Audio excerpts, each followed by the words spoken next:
power. But besides the compute power that is needed, we also need talented technicians and engineers to apply and to use these technologies. And that's another challenge that we're facing. That's something that we will have to do together with the government to have education that is steered towards this. Okay.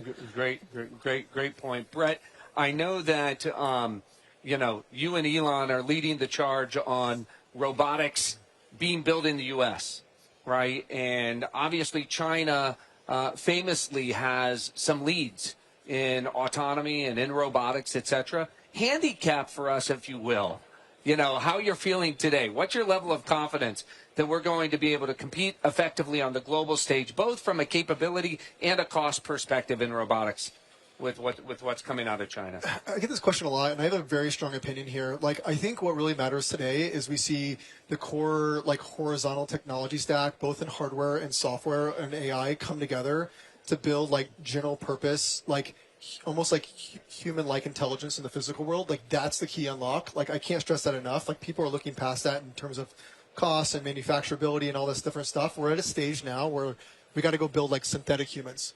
And it's incredibly hard.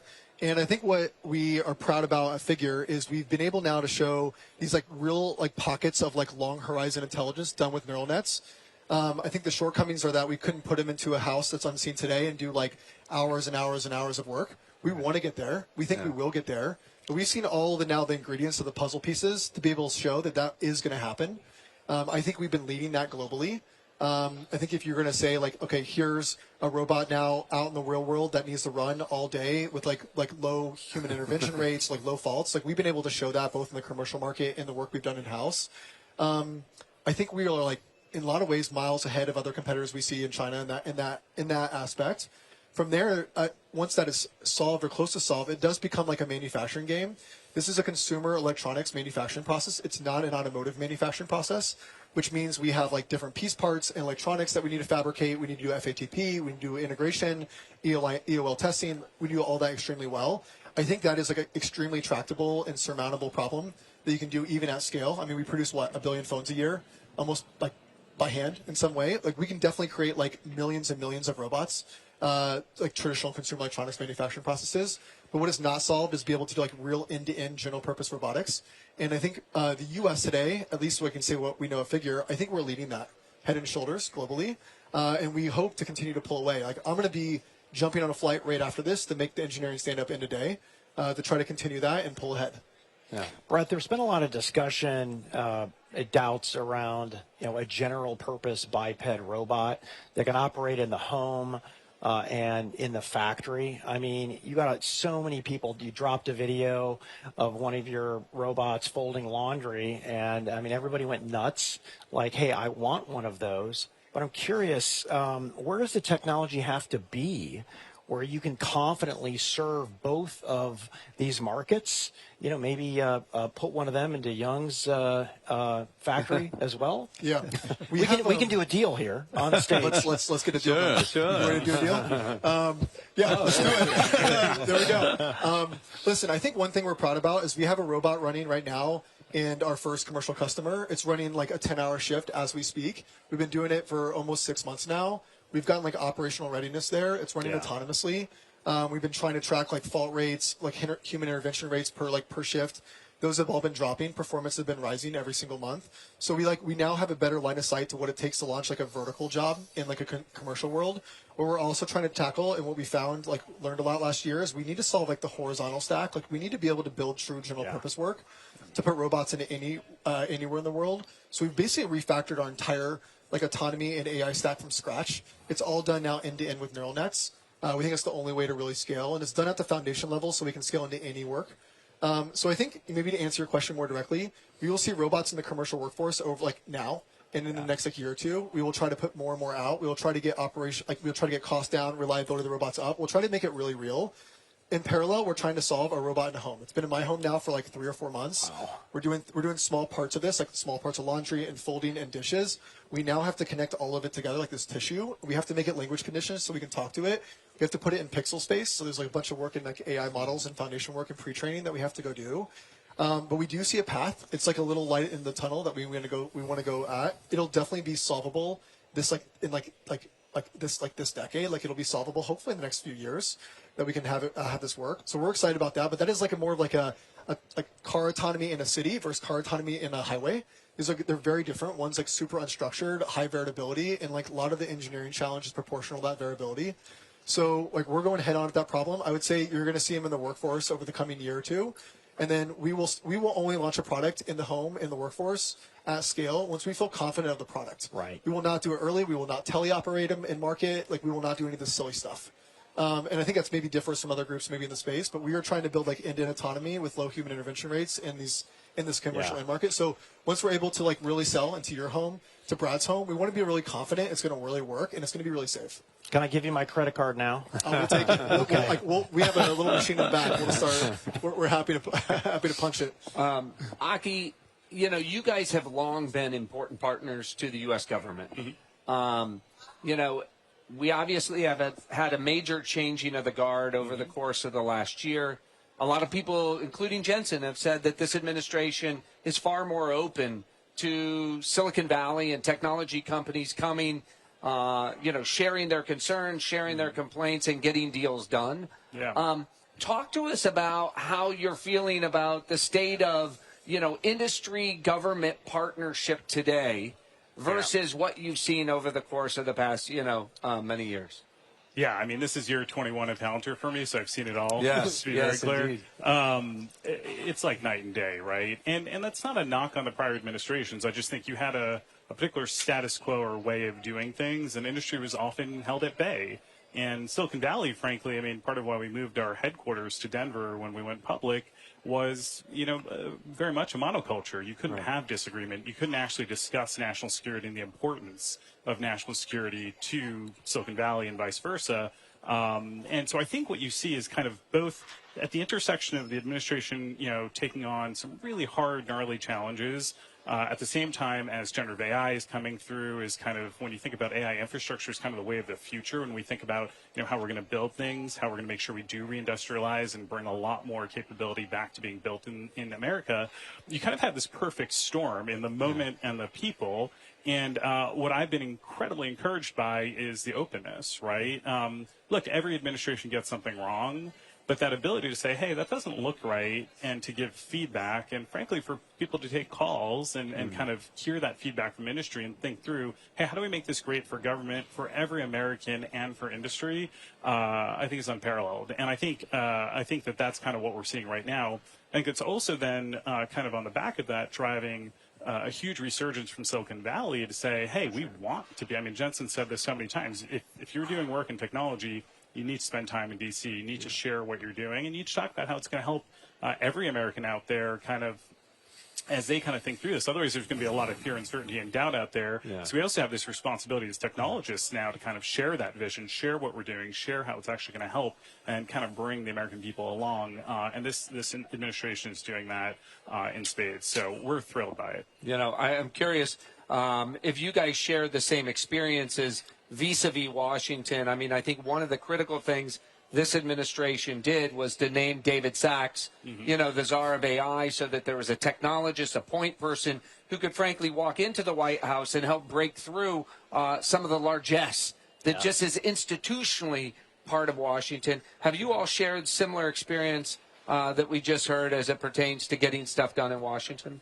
Absolutely. The willingness to listen, but also then to take actions and to implement is really, really key. And in particular, to be pro-business, understanding about where regulation is required, but where isn't. And in the industrial world, we have business-to-business relationships where obviously we have professional terms that govern the quality of service, where you don't need a lot of regulation, and where it's about speed and really making it accessible. And so we find that a very friendly way to bring that technology into the United States.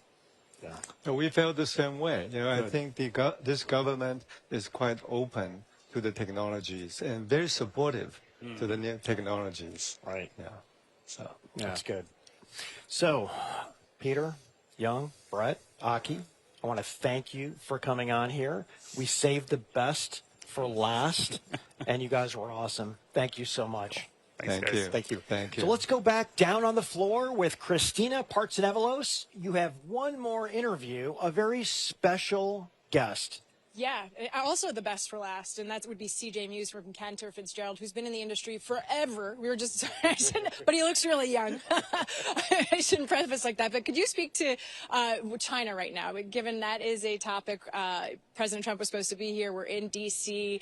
Some people say the markets moved on Monday with the NASDAQ really climbing because, there's maybe some positive outcome given Trump's comments over the weekend that, something may be worked out. So how are you looking at it from a chip analyst perspective and how to read that for the market going forward? Yeah, absolutely. And Christina, thank you for having me first.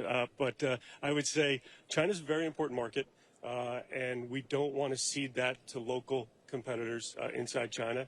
And so I do think that there is a deal as part of the grand bargain where Nvidia will be able to ship, as well as AMD, into China. And so I would assume the deal on Thursday, President Trump, President Xi will include the ability to ship GPUs. And so Jensen's hopping on a plane after GTC, and, I would imagine that will be an announcement that we hear on Thursday.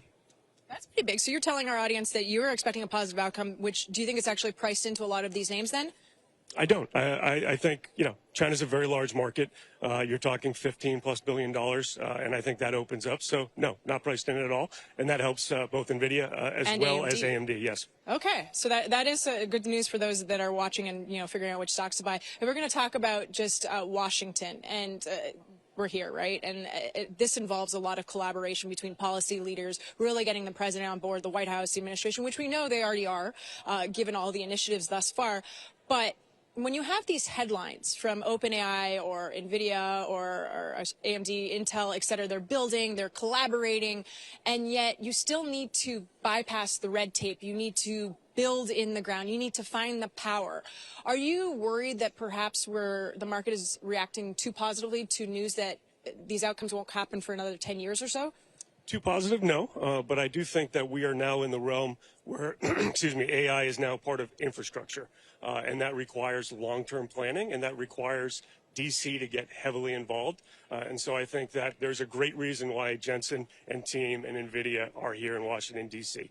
AI is critical to compete globally, right, and we need Washington on board. And so I do hope that they understand that China is investing heavily, and if we don't want to fall behind, we need to remove the red tape. We need to enable investment, and that is the greatest thing that we could possibly do. So I would say building out data centers, so building power, enabling these data centers to be built. Those are the biggest kind of bottlenecks right now, outside of TSMC manufacturing GPUs. So that's the most critical part right now, and we need Washington, D.C.'s help. Yeah, but to build a nuclear reactor is not going to happen even in the next 2 years or so. So what, if you could be more specific, like what do we need to do here in the U.S. to improve that power grid? So I'd say remove the red tape, start investing today on power. Like that would be mission critical to get the job done. And it sounds like that is the direction we're going towards, which would mean that the power suppliers in the United States, again, for the investors watching and the names, the stocks that trade on that, there's still ample opportunity for growth, right? So is that, I know you focus on chips, but this could be really bullish for possibly power. I'm not sure what's priced into those stocks. Then let's go back to Nvidia really quickly. Just, you have earnings coming up. Is there anything major that you're expecting from the earnings report? I know we're a few years, and you haven't written your look ahead yet, your preview, I should say, but what would you be looking for? I think what's most important really is that NVIDIA is sold out not only 2025, they're sold out 2026. So they have perfect line of sight to what they're going to do. And, at a very high level, we think they can do $8 of earnings next year. Street's at $6.50. If we're right, this stock is way too cheap, and it's going to push higher. Do you benefit if you're right? Something like that? I wish. No? I'm just curious how it works behind the scenes. Like, do you get a big bonus if you're that much higher and you're right? But maybe that's an offline comment, not for the public. On that note, CJ Muse, thank you so much, guys. Back over to you. Thanks for having me. So, Patrick, what were some of your big takeaways from today? Well, first of all, I appreciated us addressing the full stack. And who knows, maybe in a year there will be another element to the stack and we'll add another layer. I think it was just the comprehensiveness. I mean, we're going all the way from the investment funnel up front to literally building robots for homes and for commercial industrial applications. I mean, for me, it was just an optimism for American AI. Yeah. Like, you know, there's a reason we're doing this in Washington, D.C. You know, they say that part of the success of Silicon Valley was that it was 3,000 miles away from Washington. Right. Today, everything is happening in partnership. I think this entire ecosystem is led incredibly by NVIDIA and Jensen, who now understand the importance of coordinating with Washington and coordinating with each other, right? We're taking on something that is 10 times the size of the Manhattan Project, that is of profound consequence to our national security, our national economic security. I think it was a great choice to do it here in Washington. And what we heard, I thought, was both sober about the path ahead, that it's not going to be a line straight up and to the right, but that we have these phases that we're going to go through in terms of AI. And I leave here a lot more confident about the path ahead for the U.S. And about the coordination between Washington and Silicon Valley. Yeah, I'm with you there, Brad. I mean, the prosperity that we can provide, the diseases we can cure, and the amount of people we can put back to work, that's what I'm here for. No doubt about it. So, Christina, any final thoughts from you? It seems just after the last conversation I had with CJ Muse that we're going to expect some positive outcomes from the conversations in China, especially with Jensen traveling overseas to Korea. So I think that's maybe a positive thing to read into this. The other thing is Nokia. During, maybe you were on the panel, so perhaps you didn't hear, the news came out about NVIDIA's investment, a $1 billion investment in Nokia. Shares were halted. And so this could speak to the collaborations with telecom and NVIDIA here in the United States and how we evolve towards 6G and how that will, just update through software. It's incredible. So I'm sure we're going to hear more about that news, but the stock was initially halted. And so that's something that just happened within the last hour or so. But overall, we're making news here. That's what this event is about, guys. No doubt about it. It's a big day. We woke up with the president in Japan making news. OpenAI and Microsoft made news, and we're going to hear a lot more out of NVIDIA in just the next hour or two. So we're out of time. It's been an incredible day. Yeah. Thanks to you, Patrick. Thanks to the entire team here at NVIDIA. Jensen Huang is about to take the keynote stage. Brad, thank you. And our thanks to the entire NVIDIA team for bringing together this the amazing guests and all the folks from around the world for coming to NVIDIA GTC Washington. Thanks for watching. Until next time.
America, the land of innovation, where invention shaped destiny, and technology helped dreams take flight. At Bell Labs, the transistor was born, sparking the age of semiconductors and giving rise to Silicon Valley. Hedy Lamarr reimagined communication, paving the way for wireless connectivity. IBM's System 360 put a universal computer at the heart of industry. Intel's microprocessor drove the digital age forward. And Cray's supercomputers expanded the frontiers of science. So we think we're at the beginning of something with this technology, and we're going to go just as fast as we can. Apple made computing personal. Hello, I am Macintosh. Microsoft opened the window to a new world of software. Long before the web, You've got mail. U.S. government researchers built ARPANET, connecting the first computers, the foundation for the internet. An iPod, a phone. Are you getting it? Then Apple again, put 1,000 songs in your pocket and the internet in your hand. Every era, a leap. We choose to go to the moon in this decade and do the other thing, not because they are easy, but because they are hard. Every leap, America led. One giant leap for mankind.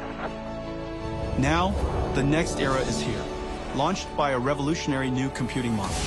This is likely going to be the most important contribution we've made to the computer industry. It will likely be recognized as a revolution.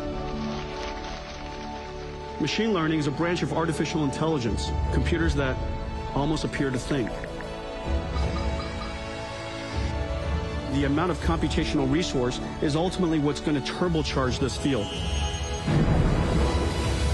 Artificial intelligence, the new industrial revolution. At its heart, Nvidia GPUs, invented here in America. Like electricity and the internet, AI is essential infrastructure. Every company will use it, every nation will build it. Winning this competition will be a test of our capacities unlike anything since the dawn of the space age. And today, AI factories are rising, built in America. For scientists, engineers, and dreamers, across universities, startups, and industry. I think we want to try to reach new heights as a civilization, discovering the nature of the universe. And now, American innovators are clearing the way for abundance, saving lives, shaping vision into reality, lending us a hand, and delivering the future. We will soon power it all with unlimited clean energy. We will extend humanity's reach to the stars.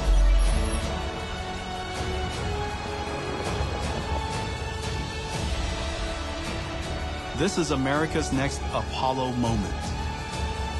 Together, we take the next great leap to boldly go where no one has gone before. And here is where it all begins.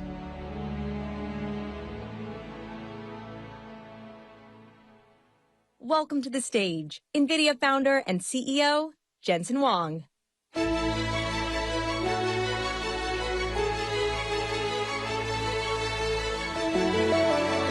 Washington, D.C. Washington, D.C., welcome to GTC. It's hard not to be sentimental and proud of America, I got to tell you that. Was that video amazing? Thank you. NVIDIA's creative team does an amazing job. Welcome to GTC. We have a lot to cover with you today. GTC is where we talk about industry, science, computing, the present, and the future. So I've got a lot to cover with you today. But before I start, I want to thank all of our partners who helped sponsor this great event. You'll see all of them around the show. They're here to meet with you, and really great. We couldn't do what we do without all of our ecosystem partners. This is the Super Bowl of AI, people say, and therefore every Super Bowl should have an amazing pregame show. What do you guys think about the pregame show and our all-star athletes and all-star cast? Look at these guys. Somehow I turned out the buffest. What do you guys think? I don't know if I had something to do with that. NVIDIA invented a new computing model for the first time in 60 years, as you saw in the video. A new computing model rarely comes about. It takes an enormous amount of time and set of conditions. We invented this computing model because we wanted to solve problems that general purpose computers, normal computers, could not. We also observed that someday transistors will continue. The number of transistors will grow, but the performance and the power of transistors will slow down. That Moore's law will not continue beyond, limited by the laws of physics. And that moment has now arrived. Dennard scaling has stopped. It's called Dennard scaling. Dennard scaling has stopped nearly a decade ago. And in fact, the transistor performance and its power associated has slowed tremendously. And yet the number of transistors continued. We made this observation a long time ago, and for 30 years we've been advancing this form of computing we call accelerated computing. We invented the GPU, we invented the programming model called CUDA, and we observed that if we could add a processor that takes advantage of more and more and more transistors, apply parallel computing, add that to a sequential processing CPU, that we could extend the capabilities of computing well beyond. And that moment has really come. We have now seen that inflection point. Accelerated computing, its moment has now arrived. However, accelerated computing is a fundamentally different programming model. You can't just take a CPU software written by hand, executing sequentially, and put it onto a GPU and have it run properly. In fact, if you just did that, it actually runs slower. And so you have to reinvent new algorithms. You have to create new libraries. You have to, in fact, rewrite the application, which is the reason why it's taken so long. It's taken us nearly 30 years to get here. But we did it one domain at a time. This is the treasure of our company. Most people talk about the GPU. The GPU is important. But without a programming model that sits on top of it, and without dedication to that programming model, keeping it compatible over generations, we're now CUDA 13 coming up with CUDA 14. Hundreds of millions of GPUs running in every single computer, perfectly compatible. If we didn't do that, then developers wouldn't target this computing platform.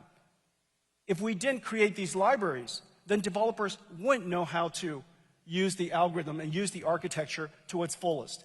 One application after another. I mean, this is really the treasure of our company. cuLitho, computational lithography. It took us nearly 7 years to get here with cuLitho, and now TSMC uses it, Samsung uses it, ASML uses it. This is an incredible library for computational lithography, the first step of making a chip. Sparse solvers for CAE applications.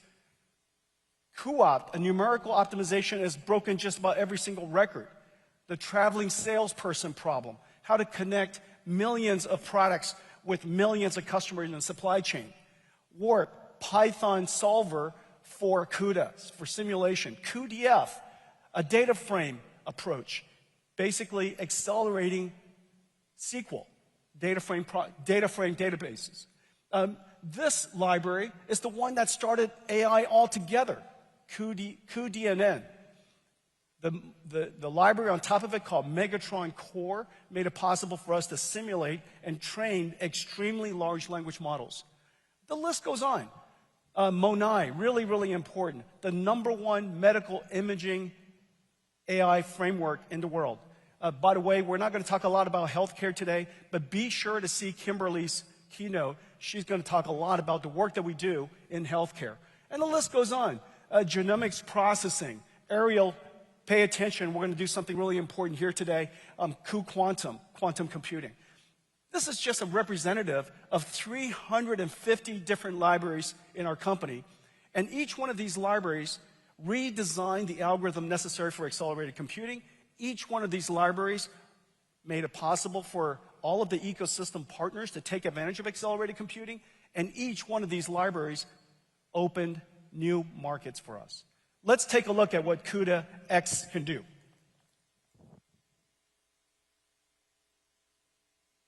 Ready, go!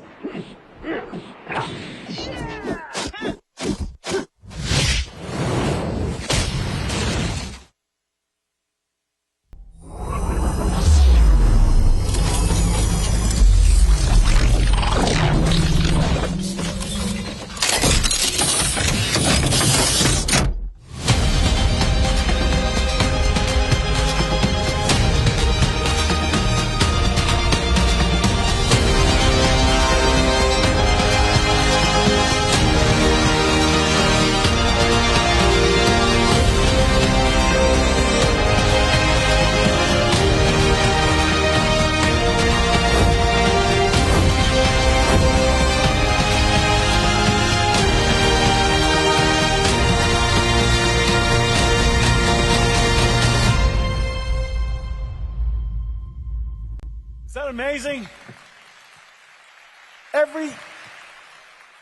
Everything you saw was a simulation. There was no art, no animation. This is the beauty of mathematics. This is deep computer science, deep math, and it's just incredible how beautiful it is. Every industry was covered, from healthcare and life sciences to manufacturing, robotics, autonomous vehicles, computer graphics, even video games. That first shot that you saw was the first application NVIDIA ever ran. And that's where we started in 1993. And we kept believing in what we were trying to do. And it's hard to imagine that you could see that first virtual fighter scene come alive. And that same company believed that we would be here today. It's just a really, really incredible journey. I want to thank all the NVIDIA employees for everything that you've done. It's really incredible.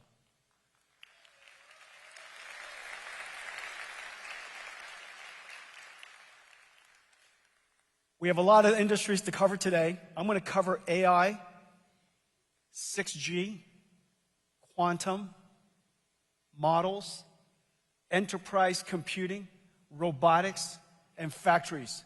Let's get started. We have a lot to cover, a lot of big announcements to make, a lot of new partners that would very much surprise you. Telecommunications is the backbone, the lifeblood of our economy, our industries, our national security. And yet, ever since the beginning of wireless, where we defined the technology, we defined the global standards, we exported American technology all around the world so that the world can build on top of American technology and standards. It has been a long time since that's happened. Wireless technology around the world, largely today, deployed on foreign technologies. Our fundamental communication fabric built on foreign technologies. That has to stop. And we have an opportunity to do that. especially during this fundamental platform shift. As you know, computer technology is at the foundation of literally every single industry. It is the single most important instrument of science. It's the single most important instrument of industry. And I just said we're going through a platform shift. That platform shift should be the once-in-a-lifetime opportunity for us to get back into the game, for us to start innovating with American technology. Today we're announcing that we're going to do that. We have a big partnership with Nokia. Nokia is the second largest telecommunications maker in the world. It's a $3 trillion industry. Infrastructure is hundreds of billions of dollars. There are millions of base stations around the world. If we could partner, we could build on top of this incredible new technology, fundamentally based on accelerated computing and AI, and for the United States, for America to be at the center of the next revolution in 6G. So today we're announcing that NVIDIA has a new product line. It's called the NVIDIA ARC, the Aerial Radio Network Computer. Aerial RAN Computer, ARC. ARC is built from 3 fundamental new technologies: the Gray CPU, the Blackwell GPU, and our ConnectX, Mellanox ConnectX networking designed for this application. And all of that makes it possible for us to run this library, this CUDA-X library that I mentioned earlier called Aerial. Aerial is essentially a wireless communication system running on top of CUDA-X. We're going to create, for the first time, a software-defined, programmable computer that's able to communicate wirelessly and do AI processing at the same time.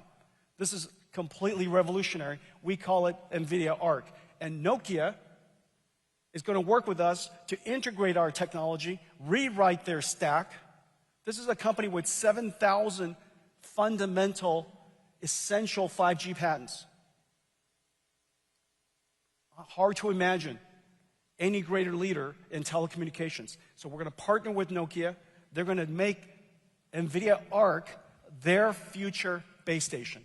NVIDIA ARC is also compatible with AirScale, the current Nokia base stations. So what that means is we're going to take this new technology and we'll be able to upgrade millions of base stations around the world with 6G and AI. Now, 6G and AI is really quite fundamental in the sense that for the first time, we'll be able to use AI technology, AI for RAN, to make radio communications more spectral efficient. Using artificial intelligence, reinforcement learning, adjusting the beamforming in real time in context, depending on the surroundings and the traffic and the mobility, the weather. All of that could be taken into account so that we could improve spectral efficiency. Spectral efficiency consumes about 1.5% to 2% of the world's power. So improving spectral efficiency not only improves the amount of data we can put through wireless networks without increasing the amount of energy necessary. The other thing that we could do, AI for RAN, is AI on RAN. This is a brand new opportunity. Remember, the internet enabled communications, but amazingly smart companies, AWS, built a cloud computing system on top of the internet. We are now going to do the same thing on top of the wireless telecommunications network. This new cloud will be an edge industrial robotics cloud. This is where AI on RAN, the first is AI for RAN to improve radio spectrum efficiency. The second is AI on RAN, essentially cloud computing for wireless telecommunications. Cloud computing will be able to go right out to the edge where data centers are not, because we have base stations all over the world. This announcement is really exciting. Justin Hodar, the CEO, I think he's somewhere in the room. Thank you for your partnership. Thank you for helping the United States bring telecommunication technology back to America. This is really a fantastic fantastic partnership. Thank you very much.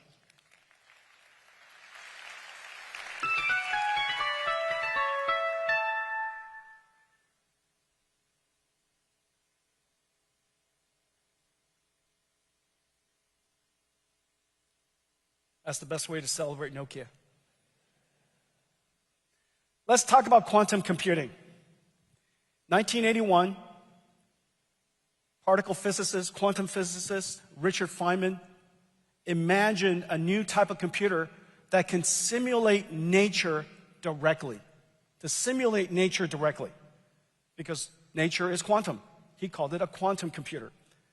40 years later, the industry has made a fundamental breakthrough.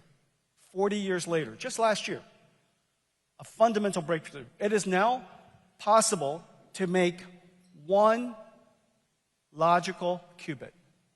One logical qubit.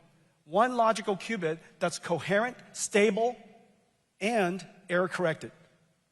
In the past, now that one logical qubit consists of, could be sometimes tens, sometimes hundreds of physical qubits, all working together. As you know, qubits, these particles are incredibly fragile. They could be unstable very easily. Any observation, any sampling of it, any environmental condition causes it to become decoherent. And so it takes extraordinarily well-controlled environments and now also a lot of different physical qubits for them to work together and for us to do error correction on these, what are called auxiliary or syndrome qubits, for us to error correct them and infer what that logical qubit state is. There are all kinds of different types of quantum computers. Superconducting, photonic, trapped ion, stable atom, all kinds of different ways to create a quantum computer. Well, we now realize that it's essential for us to connect a quantum computer directly to a GPU supercomputer so that we could do the error correction, so that we could do the artificial intelligence calibration and control of the quantum computer, and so that we could do simulations collectively, working together, the right algorithms running on the GPUs, the right algorithms running on the QPUs, and the two processors, the two computers working side by side. This is the future of quantum computing. Let's take a look. Supercomputing platform.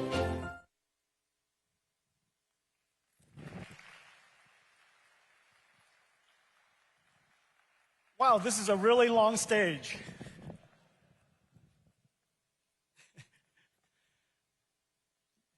You know, CEOs, we don't just sit at our desk typing. This is a physical job.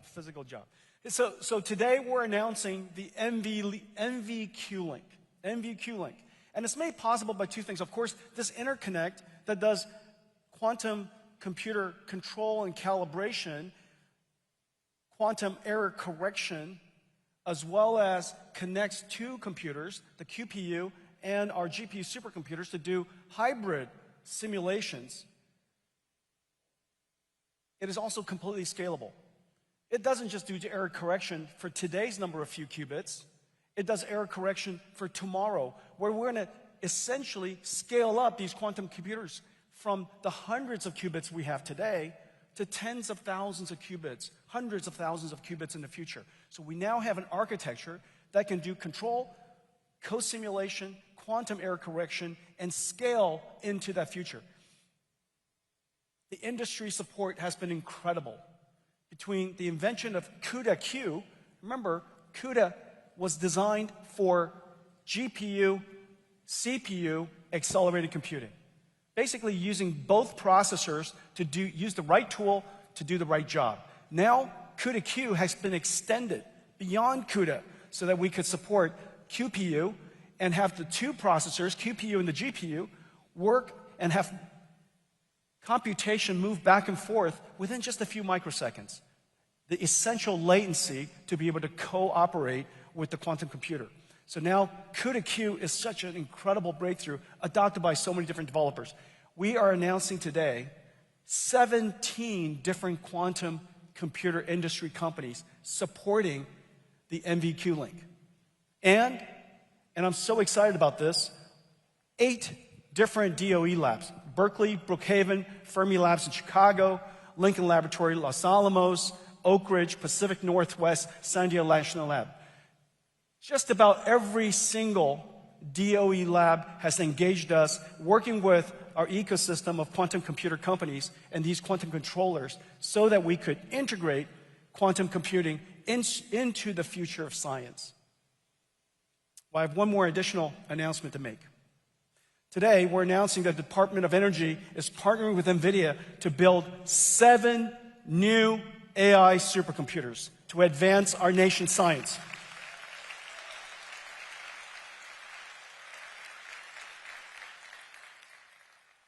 I have to have a shout out for Secretary Chris Wright.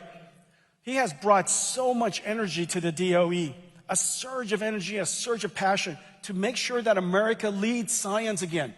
As I mentioned, computing is the fundamental instrument of science, and we are going through several platform shifts. On the one hand, we're going to accelerated computing. That's why every future supercomputer will be GPU-based supercomputer. We're going to AI, so that AI and principled solvers, principled simulation, principled physics simulation is not going to go away, but it could be augmented, enhanced, scaled, use surrogate models, AI models, working together. We also know that principled solvers, classical computing, could be enhanced to understand the state of nature using quantum computing. We also know that in the future, we have so much signal, so much data we have to sample from the world, remote sensing is more important than ever. And these laboratories are impossible to experiment at the scale and speed we need to unless they're robotic factories, robotic laboratories. So all of these different technologies are coming into science at exactly the same time. Secretary Wright understands this, and he wants the DOE to take this opportunity to supercharge themselves and make sure the United States stay at the forefront of science. I want to thank all of you for that. Thank you.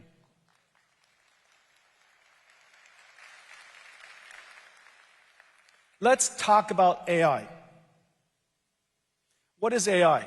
Most people would say that AI is a chatbot, and it's rightfully so. There's no question that ChatGPT is at the forefront of what people would consider AI. However, just as you see right now, these scientific supercomputers are not going to run chatbots. They're going to do basic science. Science, AI, the world of AI is much, much more than a chatbot. Of course, the chatbot is extremely important, and AGI is fundamentally critical. Deep computer science, incredible computing, great breakthroughs are still essential for AGI. But beyond that, AI is a lot more. AI is, in fact, I'm going to describe AI in a couple different ways. This first way, the first way you think about AI, is that it has completely reinvented the computing stack. The way we used to do software was hand coding. Hand coding software running on CPUs.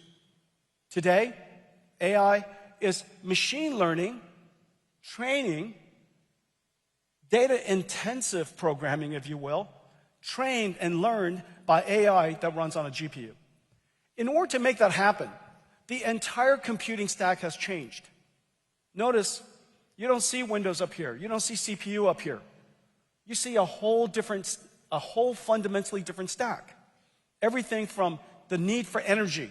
And this is another area where our administration, President Trump, deserves enormous credit.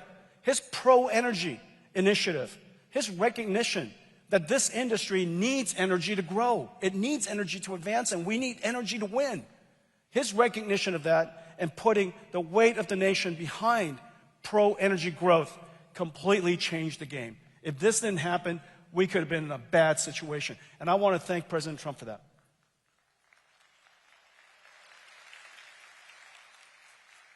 On top of energy are these GPUs. And these GPUs are built into infrastructure that I'll show you later. On top of this infrastructure, which consists of giant data centers like easily many times the size of this room, an enormous amount of energy, which then transforms the energy through this new machine called GPU supercomputers to generate numbers. These numbers are called tokens. The language, if you will, the computational unit, the vocabulary of artificial intelligence. You can tokenize almost anything. You can tokenize, of course, the English word. You can tokenize images. That's the reason why you're able to recognize images or generate images. Tokenize video, tokenize 3D structures. You could tokenize chemicals and proteins and genes. You could tokenize cells. Tokenize almost anything with structure, anything with information content. Once you could tokenize it, AI can learn that language and the meaning of it. Once it learns the meaning of that language, it can translate, it can respond just like you interact with ChatGPT, and it could generate just as ChatGPT can generate. So all of the fundamental things that you see ChatGPT do, all you have to do is imagine, what if it was a protein? What if it was a chemical? What if it was a 3D structure like a factory? What if it was a robot? And the token was understanding behavior and tokenizing motion and action. All of those concepts are basically the same, which is the reason why AI is making such extraordinary progress. And on top of these models are applications. Transformers is not a universal model. It's an incredibly effective model, but there's no one universal model. It's just that AI has universal impact. There are so many different types of models. In the last several years, we enjoyed the invention and went through the innovation, breakthroughs of multimodality.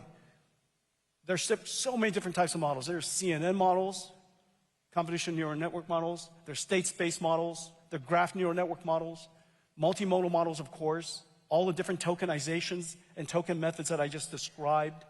You could have models that are spatial in its understanding, optimized for spatial awareness. You could have models that are optimized for long sequence, recognizing subtle information over a long period of time. There are so many different types of models. On top of these models, architectures. On top of these model architectures are applications. The software of the past, and this is a profound understanding, a profound observation of artificial intelligence, that the software industry of the past was about creating tools. Excel is a tool. Word is a tool. A web browser is a tool. The reason why I know these are tools is because you use them. The tools industry, just as screwdrivers and hammers, the tools industry is only so large. In the case of IT tools, they could be database tools. These IT tools is about $1 trillion or so. But AI is not a tool. AI is work. That is the profound difference. AI is, in fact, workers that can actually use tools. One of the things I'm really excited about is the work that Ervin's doing at Perplexity. Perplexity using web browsers to book vacations or do shopping. Basically an AI using tools. Cursor is an AI, an agentic AI system that we use at NVIDIA. Every single software engineer at NVIDIA uses Cursor. Has improved our productivity tremendously. It's basically a partner for every one of our software engineers to generate code. And it uses a tool. And the tool it uses is called VS Code. So Cursor is an AI, agentic AI system that uses VS Code. Well, all of these different industries, whether it's chatbots or digital biology where we have AI assistant researchers, or what is a robo-taxi? Inside a robo-taxi, of course, it's invisible, but obviously there's a AI chauffeur. That chauffeur is doing work. And the tool that it uses to do that work is the car. And so everything that we've made up until now, the whole world, everything that we've made up until now are tools. Tools for us to use. For the very first time, technology is now able to do work and help us be more productive. The list of opportunities go on, which is the reason why AI addresses the segment of the economy that IT has never addressed. IT is a few $trillion that sits underneath the tools of a $100 trillion global economy. Now, for the first time, AI is going to engage that $100 trillion economy and make it more productive, make it grow faster, make it larger. We have a severe shortage of labor. Having AI that augments labor is going to help us grow.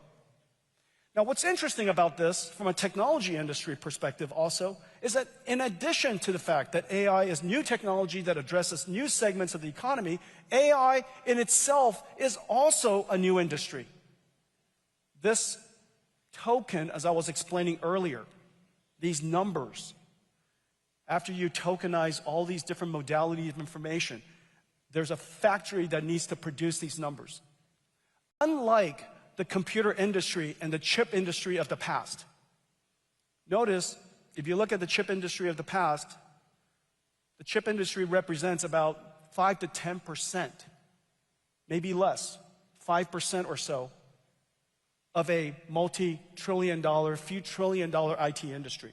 And the reason for that is because it doesn't take that much computation to use Excel. It doesn't take that much computation to use browsers. It doesn't take that much computation to use Word. We do the computation.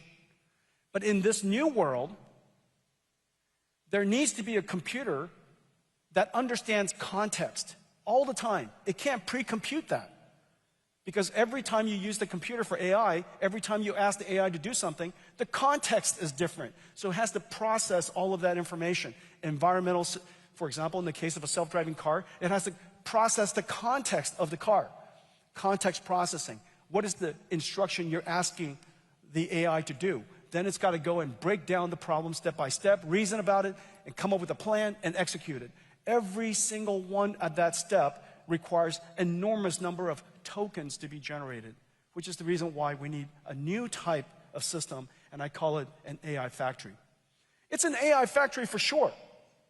It's unlike a data center of the past. It's an AI factory because this factory produces one thing.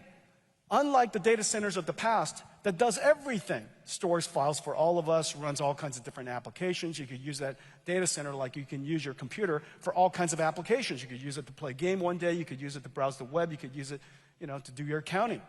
And so that is a computer of the past, a universal general purpose computer. The computer I'm talking about here is a factory.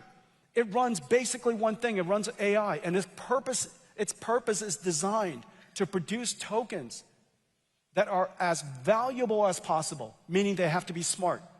And you want to produce these tokens at incredible rates because when you ask an AI for something, you would like it to respond.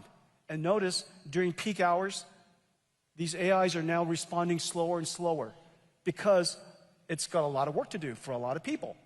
And so you want it to produce valuable tokens at incredible rates, and you want it to produce it cost effectively. Every single word that I used are consistent with an AI factory, with a car factory, or any factory. It is absolutely a factory. And these factories never existed before. And inside these factories are mountains and mountains of chips. Which brings to today. What happened in the last couple of years? And in fact, what happened this last year? Something fairly profound happened this year, actually. If you look, in the beginning of the year, everybody has some attitude about AI. That attitude is generally, this is going to be big, it's going to be the future, and somehow, a few months ago, it kicked into turbocharge. And the reason for that is several things. The first is that we, in the last couple of years, have figured out how to make AI much, much smarter. Rather than just pre-training basically says, let's take all of the information that humans have ever created, let's give it to the AI to learn from. It's essentially memorization and generalization. It's not unlike going to school back when we were kids. The first stage of learning. Pre-training was never meant, just as preschool was never meant to be the end of education. Pre-training, preschool, was simply teaching you the basic skills of intelligence so that you can understand how to learn everything else. Without vocabulary, without understanding of language and how to communicate, how to think. It's impossible to learn everything else. The next is post-training. Post-training, after pre-training, is teaching you skills.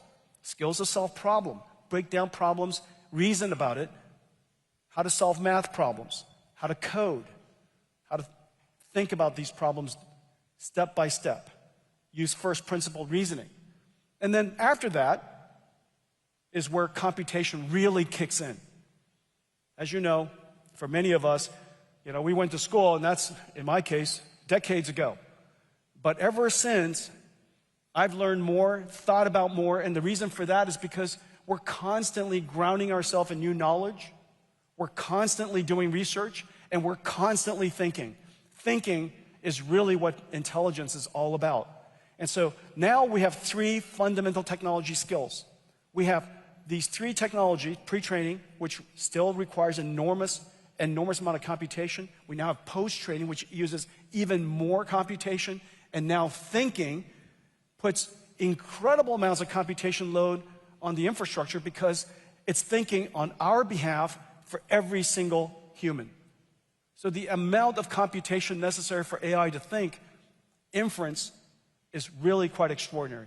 Now, I used to hear people say that inference is easy. NVIDIA should do training. NVIDIA's going to do, they're really good at this, so they're going to do training.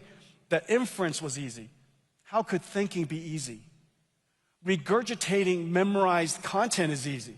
Regurgitating the multiplication table is easy.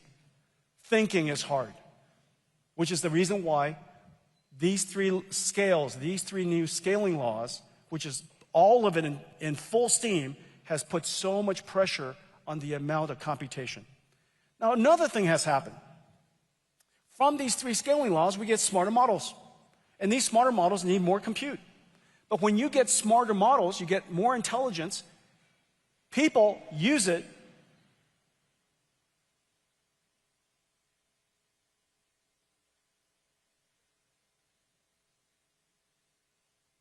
if anything happens, I want to be the first one out.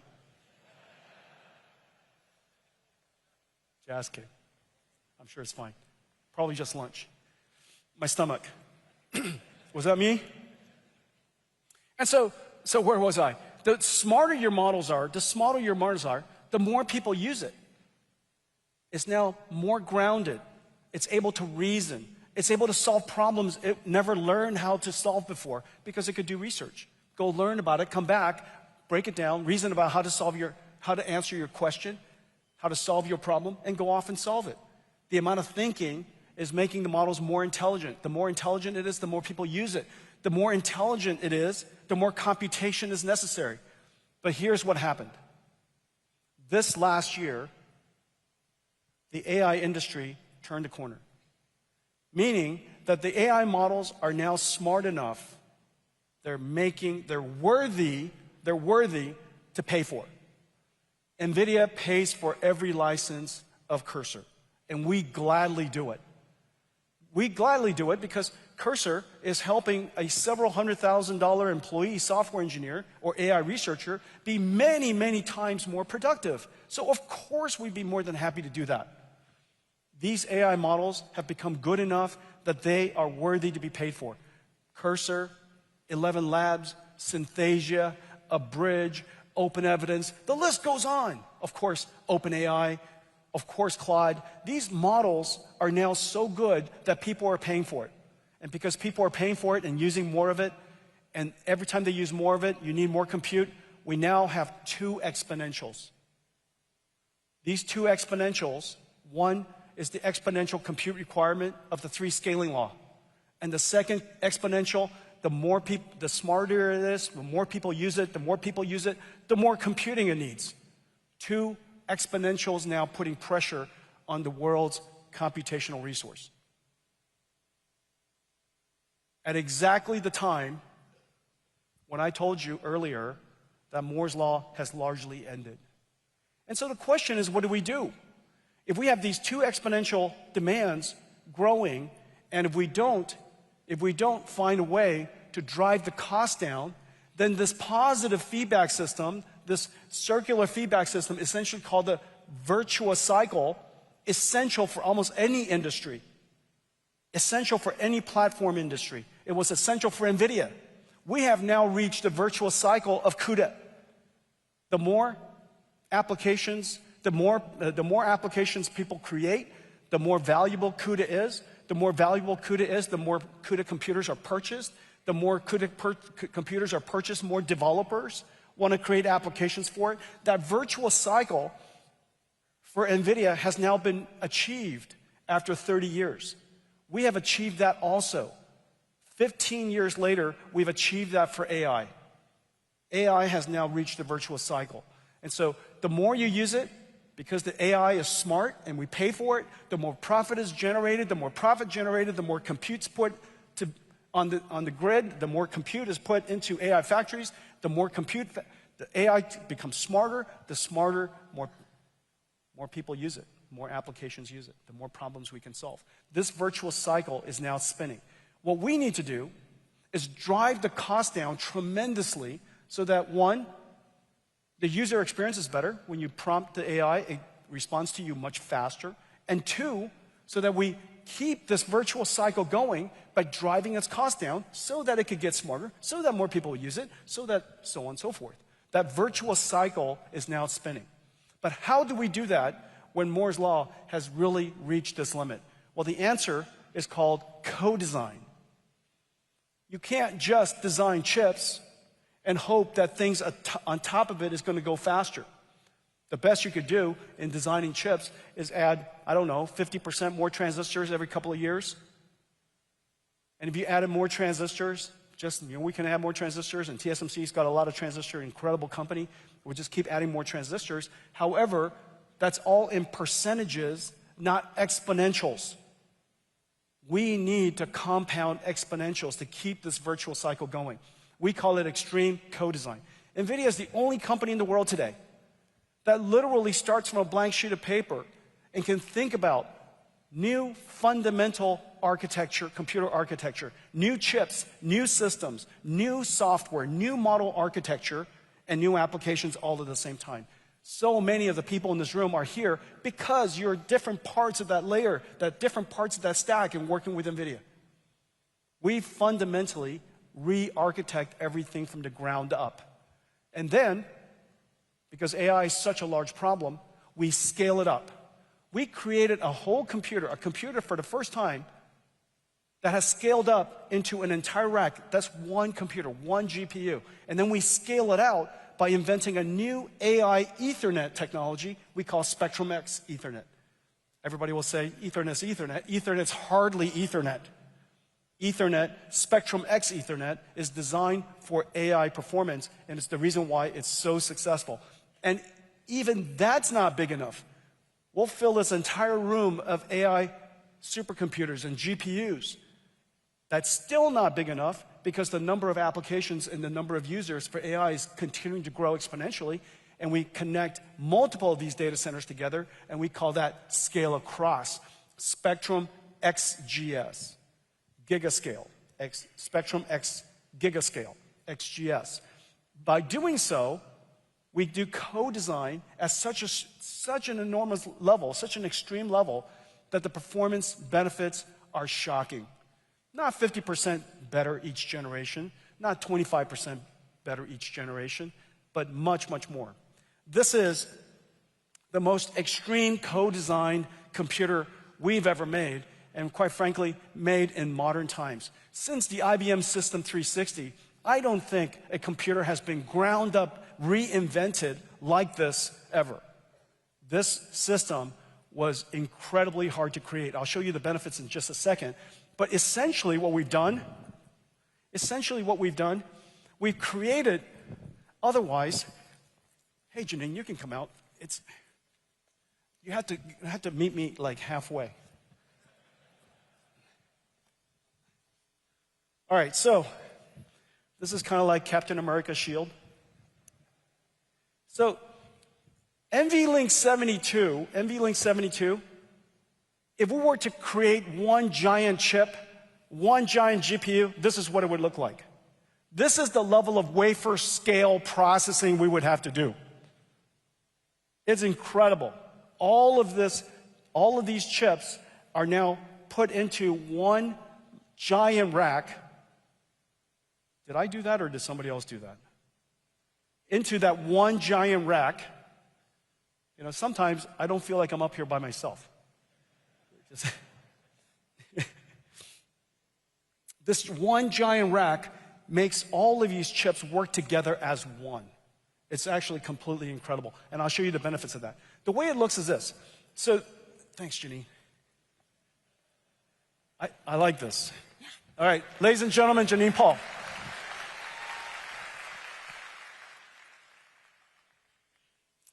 I got it. In the future, next I'm just going to go like Thor.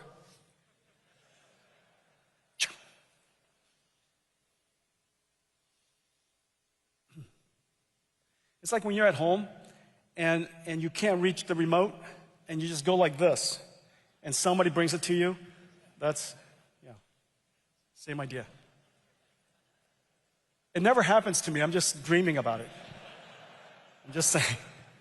Okay, so anyhow, we basically, this is what we created in the past. This is NVLink 8. Now, these models are so gigantic, the way we solve it is we turn this model, this gigantic model, into a whole bunch of experts. It's a little bit like a team. And so these experts are good at certain types of problems. And we collect a whole bunch of experts together. And so this giant multi-trillion-dollar AI model has all these different experts, and we put all these different experts on the GPU. Now, this is NVLink 72.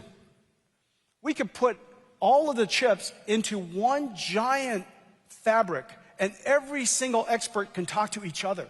So the master, the primary expert, could talk to all of the distributed work and all of the necessary context and prompts and bunch of data that we have to, bunch of tokens that we have to send to all of the experts. The experts would, whichever one of the experts are selected to solve the answer, would then go off and try to respond, and then it would go off and do that layer after layer after layer. Sometimes 8, sometimes 16, and sometimes these experts, sometimes 64, sometimes 256. But the point is, there are more and more and more experts. Well, here, NVLink 72, we have 72 GPUs. And because of that, we could put 4 experts in one GPU. The most important thing you need to do for each GPU is to generate tokens, which is the amount of bandwidth that you have in HBM memory. We have one GPU generating thinking for 4 experts, versus here, because each one of the computers can only put 8 GPUs, we have to put 32 experts into one GPU. So this one GPU has to think for 32 experts, versus this system, each GPU only has to think for 4. And because of that, the speed difference is incredible. And this just came out. This is the benchmark done by Semi-Analysis. They do a really, really thorough job. And they benchmarked all of the GPUs that are benchmarkable. And it turns out it's not that many. If you look at the list of GPUs you could actually benchmark, is like 90% NVIDIA. Okay? So we're comparing ourselves to ourselves, but the second best GPU in the world is the H200 and runs all the workload. Grace Blackwell per GPU is 10 times the performance. Now, how do you get 10 times the performance when it's only twice the number of transistors? Well, the answer is extreme co-design. And by understanding the nature of the future of AI models, and we're thinking across that entire stack, we can create architectures for the future. This is a big deal. It says we can now respond a lot faster, but this is an even bigger deal. This next one, look at this. This says that the lowest cost tokens in the world are generated by Grace Blackwell NVLink 72, the most expensive computer. On the one hand, GB200 is the most expensive computer. On the other hand, its token generation capability is so great that it produces it at the lowest cost, because the tokens per second divided by the total cost of ownership of Grace Blackwell is so good. It is the lowest cost way to generate tokens. By doing so, delivering incredible performance, 10 times the performance, delivering 10 times lower cost, that virtuous cycle can continue. Which then brings me to this one. I just saw this literally yesterday. This is the CSP CapEx. People are asking me about CapEx these days, and this is a good way to look at it. In fact, the CapEx of the top 6 CSPs, and this one is Amazon, CoreWeave, Google, Meta, Microsoft, and Oracle. Okay, these CSPs together are going to invest this much in CapEx, and I would tell you the timing couldn't be better. And the reason for that is now we have the Grace Blackwell NVLink 72 in all volume production, supply chain everywhere in the world is manufacturing it, so we can now deliver to all of them this new architecture so that the CapEx invests in instruments, computers, that deliver the best TCO. Now, underneath this, there are 2 things that are going on. So when you look at this, it's actually fairly extraordinary, and it's fairly extraordinary anyhow. But what's happening underneath is this. There are 2 platform shifts happening at the same time. One platform shift is going from general purpose computing to accelerated computing. Remember, accelerated computing, as I mentioned to you before, it does data processing, it does image processing, computer graphics, it does computation of all kinds. It runs SQL, runs Spark, it runs, you ask it, you tell us what you need to have run, and I'm fairly certain we have an amazing library for you. You could be, a data center trying to make masks to manufacture semiconductors. We have a great library for you. And so underneath, irrespective of AI, the world is moving from general purpose computing to accelerated computing, irrespective of AI. And in fact, many of the CSPs already have services that have been here long ago before AI. Remember, they were invented in the era of machine learning. Classical machine learning algorithms like XGBoost, algorithms like data frames that are used for recommender systems, collaborative filtering, content filtering. All of those technologies were created in the old days of general purpose computing. Even those algorithms, even those architectures are now better with accelerated computing. And so even without AI, the world's CSPs are going to invest into acceleration. NVIDIA's GPU is the only GPU that can do all of that plus AI. An ASIC might be able to do AI, but it can't do any of the others. NVIDIA could do all of that, which explains why it is so safe to just lean into NVIDIA's architecture. We have now reached our virtuous cycle, our inflection point. And this is quite extraordinary. I have many partners in the room, and all of you are part of our supply chain, and I know how hard you guys are working. I want to thank all of you, how hard you are working. Thank you very much.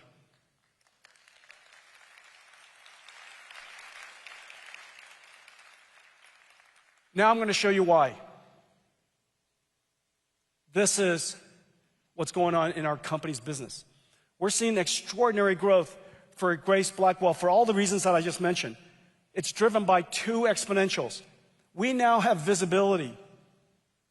I think we're probably the first technology company in history to have visibility into $500 billion of cumulative Blackwell and early ramps of Rubin through 2026.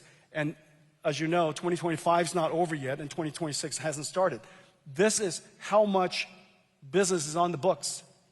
$500 billion worth so far.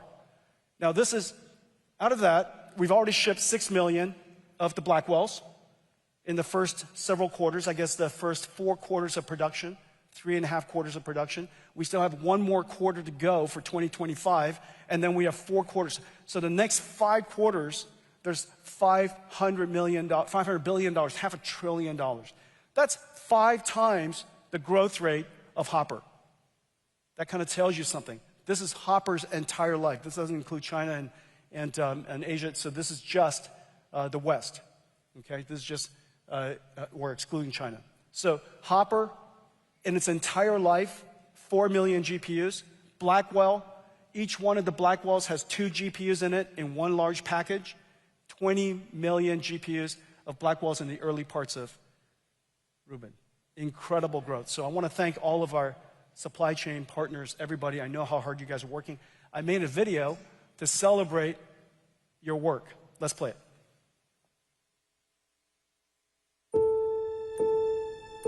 The age of AI has begun. Blackwell is its engine, an engineering marvel. In Arizona, it starts as a blank silicon wafer. Hundreds of chip processing and ultraviolet lithography steps build up each of the 200 billion transistors, layer by layer on a 12-inch wafer. In Indiana, HBM stacks will be assembled in parallel. HBM memory dies with 1,024 IOs are fabricated using advanced EUV technology. Through silicon via is used in the backend to connect 12 stacks of HBM memory and base die to produce HBM. Meanwhile, the wafer is scribed into individual Blackwell die, tested and sorted, separating the good dies to move forward. The chip-on-wafer on substrate process attaches 32 Blackwell dies and 128 HBM stacks on a custom silicon interposer wafer. Metal interconnect traces are etched directly into it, connecting Blackwell GPUs and HBM stacks into each system and package.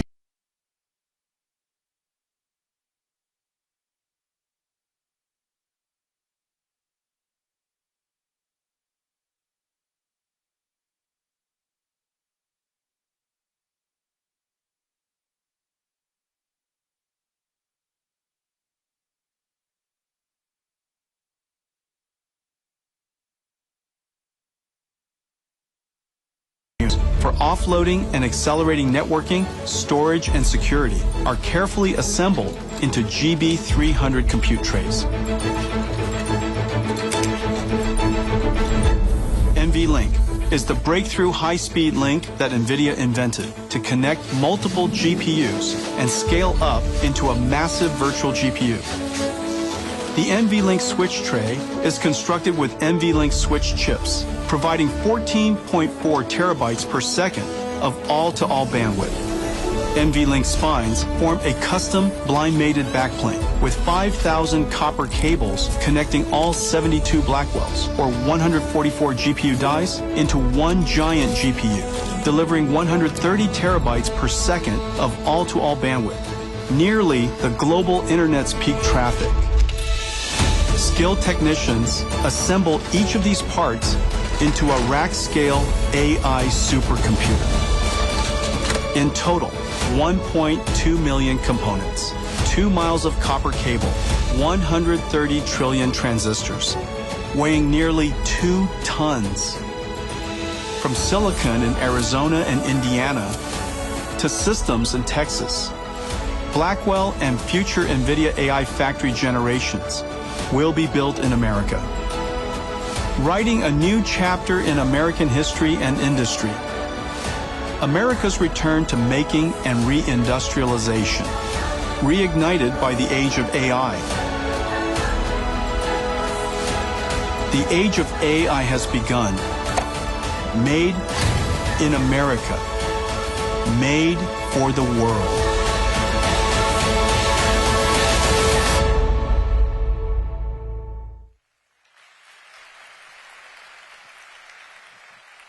We are manufacturing in America again. It is incredible. The first thing that President Trump asked me for is bring manufacturing back. Bring manufacturing back because it's necessary for national security. Bring manufacturing back because we want the jobs and we want that part of the economy. And 9 months later, we are now manufacturing in full production Blackwell in Arizona.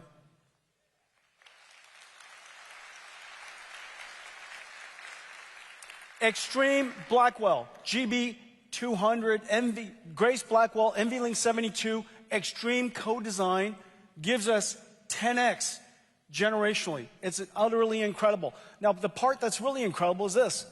This is the first AI supercomputer we made. This is in 2016 when I delivered it to a startup in San Francisco, which turned out to have been OpenAI. This was the computer. And in order to create that computer, we designed one chip. We designed one new chip.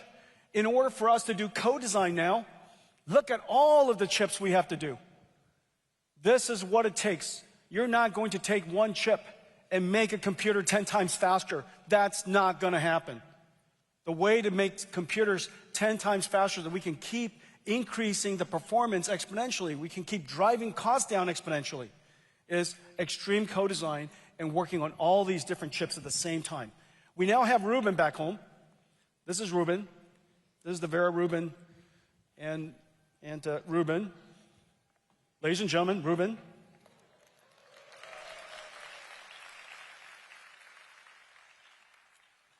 This is our third generation NVLink 72 rack scale computer. Third generation. GB200 was the first one.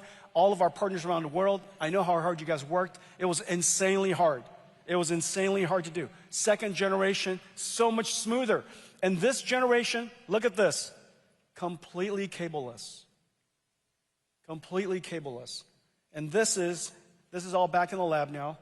This is the next generation Rubin. While we're shipping GB300s, we're preparing Rubin to be in production, this time next year, maybe slightly earlier.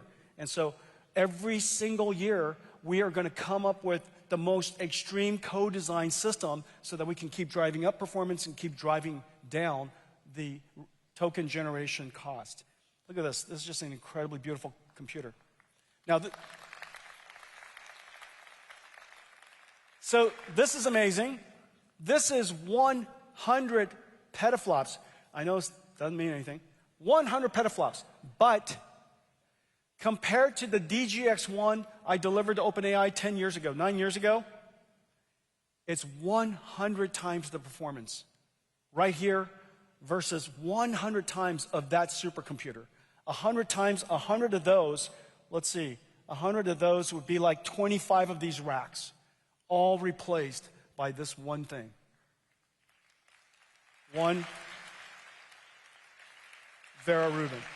Okay, so this is the compute tray, and this is Vera Rubin super chip. Okay, and this is the compute tray. This up right here. It's incredibly easy to install. Just flip these things open, shove it in. Even I could do it. Okay, and this is the Vera Rubin compute tray. If you decide you wanted to add a special processor, we've added another processor. It's called a context processor because the amount of context that we give AIs are larger and larger. We wanted to read a whole bunch of PDFs before it answered a question. We wanted to read a whole bunch of archive papers, watch a whole bunch of videos. Go learn all this before you answer a question for me. All of that context processing could be added. And so you see on the bottom, 8 ConnectX-9 new Super NICs. You have CPXs, 8 of them. You have Bluefield 4, this new data processor, 2 Vera CPUs, and 4 Rubin packages, or 8 Rubin GPUs. All of that in this one node, completely cableless, 100% liquid cooled. And then this new processor, I won't talk too much about it today, I don't have enough time, but this is completely revolutionary. And the reason for that is because your AIs need to have more and more memory. You're interacting with it more, you wanted to remember our last conversation, everything that you've learned on my behalf, please don't forget it when I come back next time. And so all of that memory is going to create this thing called KV caching, and that KV caching, retrieving it, you might have noticed, every time you go into your AIs these days, it takes longer and longer to refresh and retrieve all of the previous conversations. And the reason for that is that we need a revolutionary new processor, and that's called Bluefield 4. Next is the ConnectX switch, the NVLink switch, which is right here. Okay, this is the NVLink switch. This is what makes it possible for us to connect all of the computers together, and this switch is now several times the bandwidth of the entire world's peak internet traffic. And so that spine is going to communicate and carry all of that data simultaneously to all of the GPUs. On top of that, this is the Spectrum X switch, and this Ethernet switch was designed so that all of the processors could talk to each other at the same time and not gum up the network, gum up the network. That's very technical. Okay, so these are these three combined, and then this is the quantum switch. This is for InfiniBand. This is Ethernet. We don't care what language you would like to use, whatever standard you like to use. We have great scale-out fabrics for you, whether it's InfiniBand or quantum or Spectrum. Ethernet, this one uses silicon photonics and is completely co-packaged options. Basically, the laser comes right up to the silicon and connects it to our chips. Okay, so this is the Spectrum X Ethernet. And so now let's talk about thank you. Oh, this is what it looks like. This is a rack. This is 2.5, this is 2 tons, 1.5 million parts. And the spine, this spine right here, carries the entire internet traffic in 1 second. Same speed, moves it across all of these different processors. 100% liquid cooled. All for the, fastest token generation rate in the world. Okay, so that's what a rack looks like. Now, that's one rack. A gigawatt data center would have, call it, let's see, 16 racks would be 1,000, and then 500 of those. So whatever, 500 times 16. And so call it 9,000 of these, 8,000 of these would be a 1 gigawatt data center. Okay? And so that's a future AI factory. Now, as you notice, NVIDIA started out by designing chips, and then we started to design systems, and we designed AI supercomputers. Now we're designing entire AI factories. Every single time we move out and we integrate more of the problem to solve, we come up with better solutions. We now build entire AI factories. This AI factory is what we're building for Vera Rubin, and we created a technology that makes it possible for all of our partners to integrate into this factory digitally. Let me show it to you.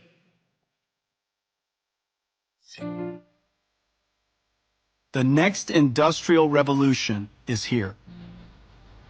And with it, a new kind of factory. AI infrastructure is an ecosystem scale challenge, requiring hundreds of companies to collaborate. NVIDIA Omniverse DSX is a blueprint for building and operating gigascale AI factories.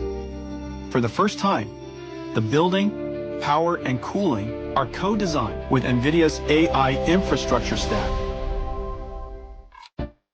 It starts in the Omniverse digital twin.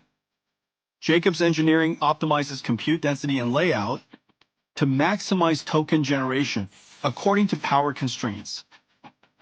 They aggregate SIM-ready OpenUSD assets from Siemens, Schneider Electric, Trane, and Vertiv into PTC's product lifecycle management. Then simulate thermals and electricals with CUDA accelerated tools from ETAP and Cadence. Once designed, NVIDIA partners like Bechtel and Vertiv deliver prefabricated modules, factory-built, tested, and ready to plug in. This shrinks build time significantly, achieving faster time to revenues. When the physical AI factory comes online, the digital twin acts as an operating system. Engineers prompt AI agents from Phaidra and Emerald AI, previously trained in the digital twin, to optimize power consumption and reduce strain on both the AI factory and the grid. In total, for a 1 gigawatt AI factory, DSX optimizations can deliver billions of dollars in additional revenue per year. Across Texas, Georgia, and Nevada, NVIDIA's partners are bringing DSX to life. In Virginia, NVIDIA is building an AI factory research center using DSX to test and productize Vera Rubin, from infrastructure to software. With DSX, NVIDIA partners around the world can build and bring up AI infrastructure faster than ever.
Companies are building these new GPU clouds to serve the startups, and I really appreciate that.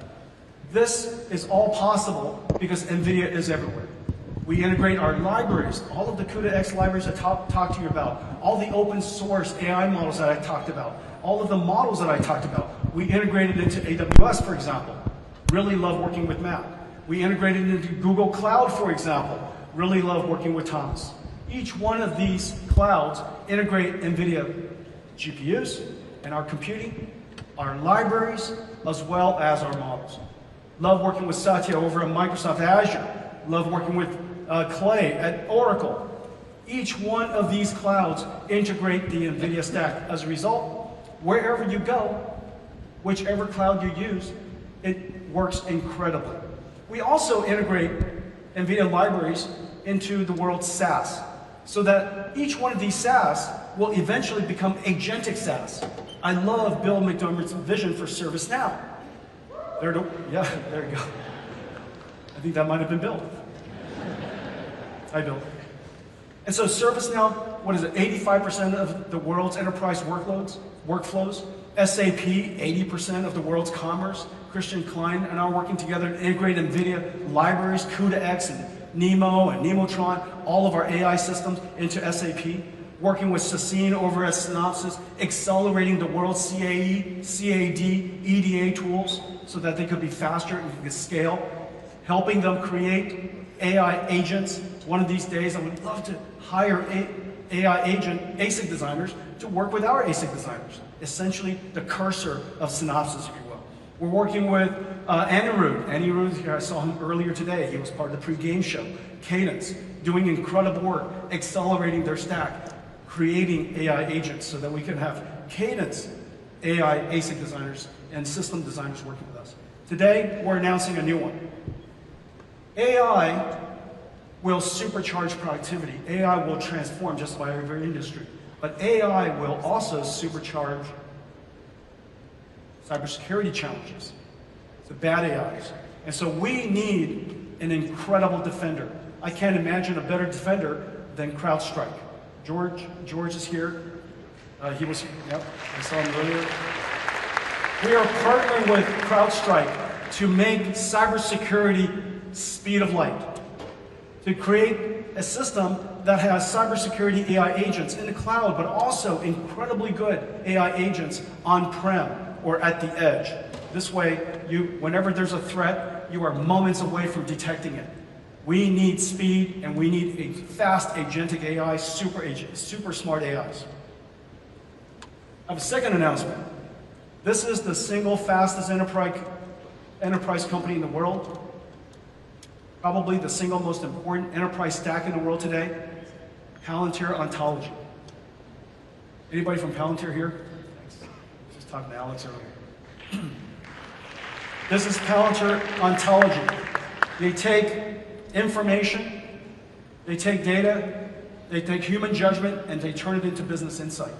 We work with Palantir to accelerate everything Palantir does so that we could do data processing at a much, much larger scale and more speed.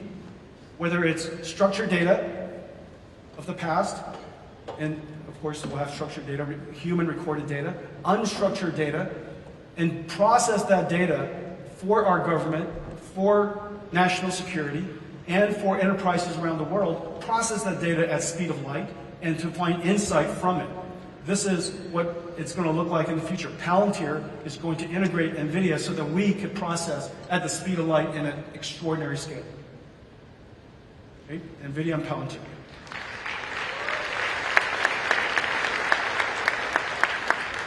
Let's talk about physical AI. Physical AI requires 3 computers. Just as it takes 2 computers evaluate it and then inference it, okay? So that's the large GB200 that you see. In order to do it for physical AI, you need 3 computers. You need the computer to train it. This is the Grace Blackwell NVLink 72. We need a computer that does all of the simulations that I showed you earlier with Omniverse DSX. It basically is a digital twin for the robot to learn how to be a good robot and for the factory to essentially be a digital twin. That computer is the second computer, the Omniverse computer. This computer has to be incredibly good at generative AI, and it has to be good at computer graphics, sensor simulation, ray tracing, signal processing. This computer is called the Omniverse computer. And once we train the model, simulate that AI inside a digital twin, and that digital twin could be a digital twin of a factory as well as a whole bunch of digital twins of robots. Then you need to operate that robot, and this is the robotic computer. This one goes into a self-driving car. Half of it could go into a robot, okay? Or you could actually have, robots that are quite agile and quite fast in operations, and it might take two of these computers. And so this is the Jetson Thor robotics computer. These three computers all run CUDA, and it makes it possible for us to advance physical AI. AI that understand the physical world, understand laws of physics, causality, permanence, physical AI. We have incredible partners working with us to create the physical AI of factories. We're using it ourselves to create our factory in Texas.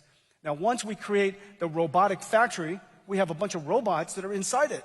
And these robots also need the physical AI, applies physical AI, and works inside the digital twin. Let's take a look at it. America is reindustrializing, reshoring manufacturing across every industry. In Houston, Texas, Foxconn is building a state-of-the-art robotic facility for manufacturing factories. I want to thank our partner, Foxconn. Yang Liu, the CEO, is here. But all of these ecosystem partners make it possible for us to create the future of robotic factories. The factory is essentially a robot that's orchestrating robots to build things that are robotic. This is the amount of software necessary to do this is so intense that unless you could do it inside a digital twin, to plan it, to design it, to operate it inside a digital twin, the hopes of getting this to work is nearly impossible. I'm so happy to see also that Caterpillar, my friend Joe Creed, and his 100-year-old company is also incorporating digital twins in the way they manufacture.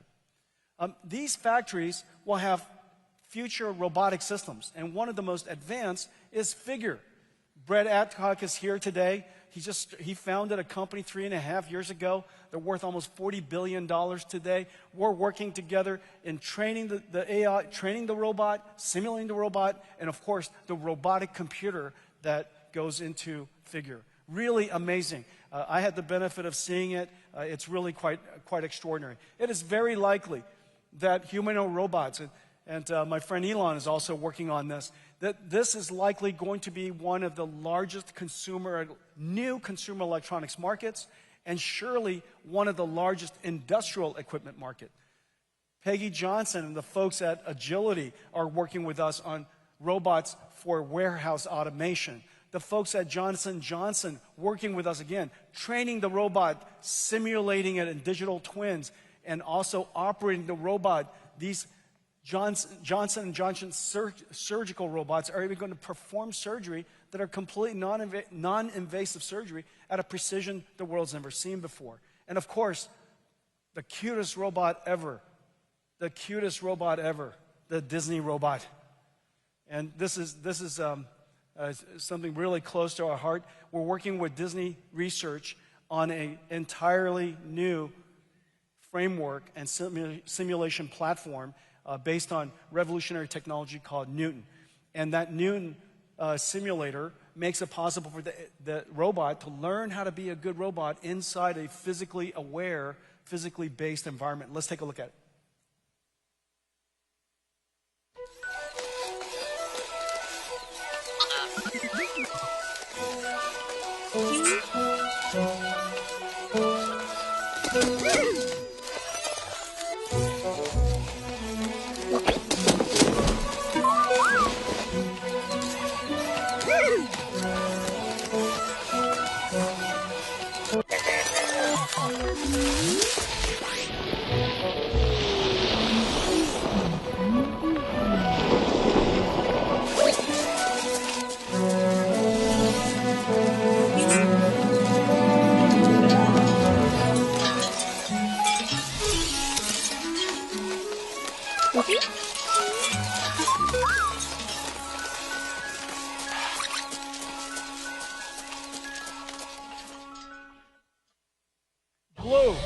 Ladies and gentlemen, Disney Blue. Tell me that's not adorable. He's not adorable.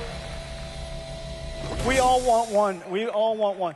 Now, remember, everything you were just seeing, that is not animation. It's not a movie. It's a simulation. That simulation is an Omniverse.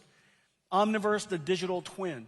So these digital twins of factories, digital twins of warehouses, digital twins of surgical rooms, digital twins where Blue could learn how to manipulate and navigate and interact with the world, all completely done in real time. This is going to be the largest consumer electronics product line in the world. Some of them are just really working incredibly well now. This is the future of humanoid robotics and, of course, Blue. Okay?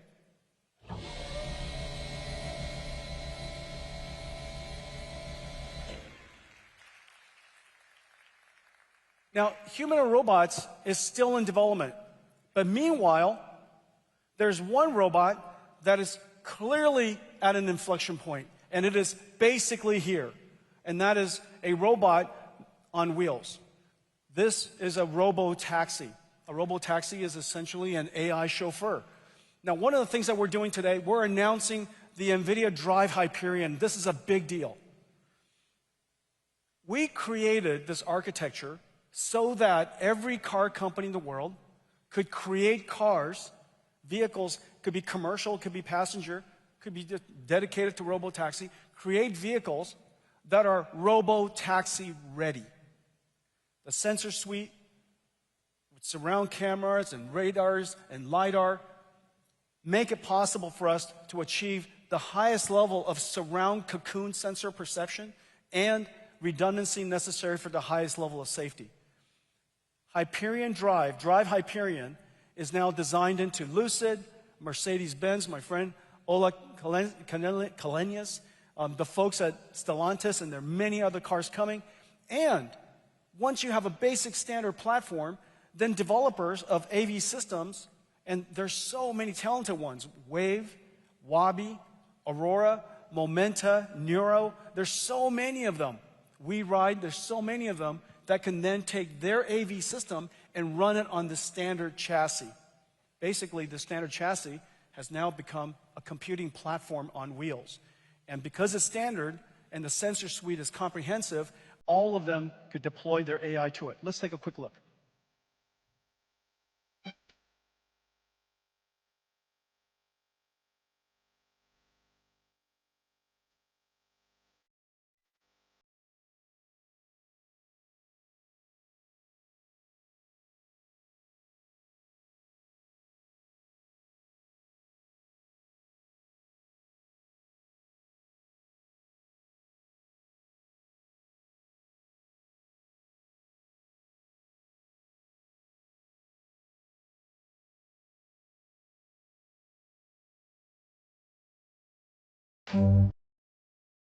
Okay, that's beautiful San Francisco. And as you could see, robo-taxi's inflection point is about to get here. And in the future, 1 trillion miles a year that are driven, 100 million cars made each year. There's some 50 million taxis around the world. It's going to be augmented by a whole bunch of robo-taxis. So it's going to be a very large market. To connect it and deploy it around the world, today we're announcing a partnership with Uber. Uber, Dara K. Dara is we're working together to connect these Nvidia Drive Hyperion cars into a global network. And now in the future, you'll be able to hail up one of these cars, and the ecosystem is going to be incredibly rich, and we'll have Hyperion or robo-taxi cars all over the world. This is going to be a new computing platform for us, and I'm expecting it to be quite successful. Okay. So this is what we talked about today.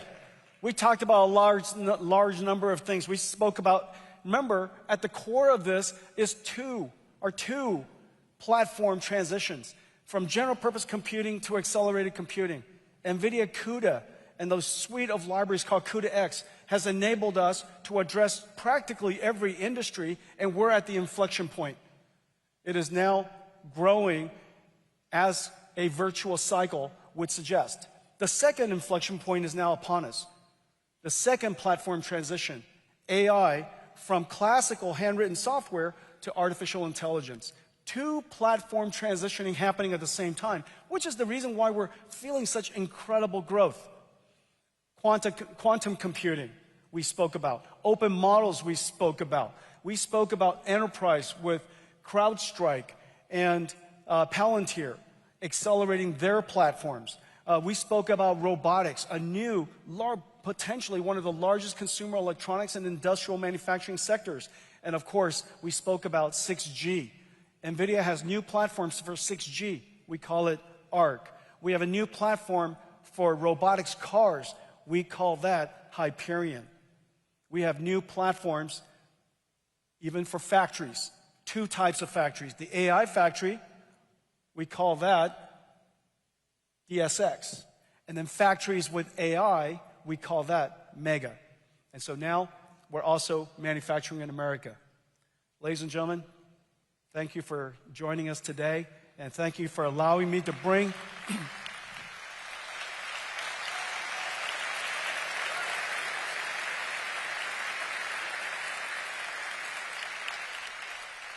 Thank you for allowing us to bring GTC to Washington, D.C. We're going to do it hopefully every year. And thank you all for your service and making America great again. Thank you.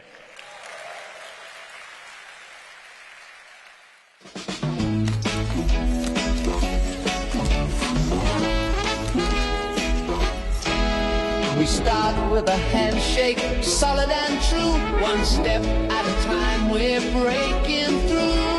Brick by brick, we're stacking dreams high. Side by side, we'll touch the sky. Handshakes and high hopes, we're making our way. Shoulder to shoulder, come what may. Shared vision brighter than the sun. Friendship and business, rolling as one.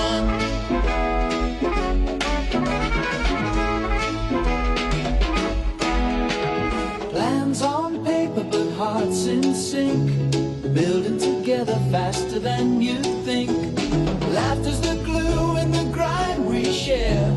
We've got the spark, we're going somewhere. Handshakes and high hopes, we're making our way. Shoulder to shoulder,